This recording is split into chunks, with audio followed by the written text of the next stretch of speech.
বিশ্বে প্রতি সেকেন্ডে গড়ে প্রায় ৯,৫০০টি বিমান চলাচল করে। লাইভ প্লেন ট্র্যাকার ওয়েবসাইটে গেলেও দেখা যাবে অনেকটা মাছের মতো বিমান দিয়ে ভরা বিশ্ব, কিন্তু এর মাঝেও এমন কিছু জায়গা পাওয়া যাবে যার উপর দিয়ে বিমান চলাচল করে না। এমনই একটি জায়গা হচ্ছে তিব্বতীয় প্লাটুন। শুধু এই জায়গা দিয়ে বিমান চলাচল করে না তা নয়, দেখা যায় অনেক বিমান ইচ্ছাকৃতভাবে এই জায়গাটা এড়িয়ে আরও লম্বা রুটে যাচ্ছে। কিন্তু কেন, কি আছে এই অঞ্চলে? তিব্বতী প্লাটুন আয়তন প্রায় ২৫ লক্ষ বর্গ কিলোমিটার। ভৌগোলিকভাবে এই অঞ্চলটা বাণিজ্যিক বিমানের জন্য খুবই গুরুত্বপূর্ণ, কারণ চায়নার সাথে ইউরোপ বা মধ্যপ্রাচ্যের বিমান যোগাযোগের জন্য এই পথ একটি শর্টকাট পথ, যা সময়, অর্থ, জ্বালানি বাঁচায়। কিন্তু এই অঞ্চলের উপর দিয়ে কোনো বাণিজ্যিক ফ্লাইট চলাচল করে না। এই ঘটনায় বেশ কিছু কারণ রয়েছে, যার মাঝে প্রথমটি হল উচ্চতার তিব্বতীয় প্লাটুন।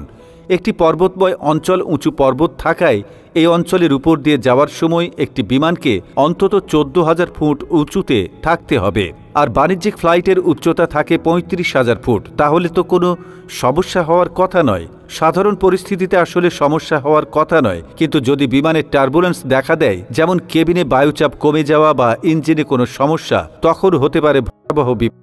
এমনিতে কেবিনের চাপ কমে গেলে সেটি কোনো বড় সমস্যা না। সেক্ষেত্রে বিমানের অক্সিজেন মাস্ক রয়েছে এবং এই অক্সিজেন দিয়ে অন্তত কিছুক্ষণ থাকা সম্ভব। তবে এই সময়ের মাঝে বিমানকে ৩৫,০০০ ফুট থেকে নামিয়ে নিয়ে আসতে হবে ১০,০০০ ফুটে, তাহলে চাপ স্বাভাবিক হয়ে যাবে। কিন্তু তিব্বতীয় প্লাটুনে, যেখানে ন্যূনতম উচ্চতায় ৪৪,০০০ ফুট, এটা কোনোভাবেই সম্ভব না। তাই ইমার্জেন্সি পরিস্থিতিতে দুর্ঘটনা এড়াতে চলা হয় এই অঞ্চল।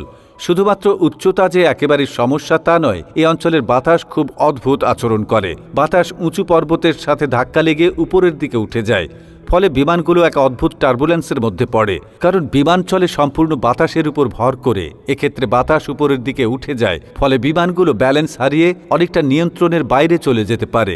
এছাড়াও আরেকটি সমস্যা হচ্ছে অতিরিক্ত ঠান্ডায় বিমানের জ্বালানি জমে যাওয়া। তিব্বতের প্লাটুন এই অঞ্চলের তাপমাত্রা অনেক কম, -৪০ ডিগ্রি সেলসিয়াসেরও নিচে, আর তাপমাত্রা -৪০ ডিগ্রির নিচে নামলে জমে যেতে থাকে বিমানের জ্বালানি। তবে অল্প সময় ফ্লাইটের ক্ষেত্রে এটা খুব গুরুতর সমস্যা না, কিন্তু ৬ ঘন্টার বেশি সময় ফ্লাইটের জন্য এটি একটি মারাত্মক সমস্যায় রূপ নিতে পারে। কোনো অলৌকিক বা অতিপ্রাকৃত ঘটনা নয়, বরং ভৌগোলিক কিছু কারণে এই অঞ্চলের উপর দিয়ে চলাচল করে না কোনো বাণিজ্যিক বিমান।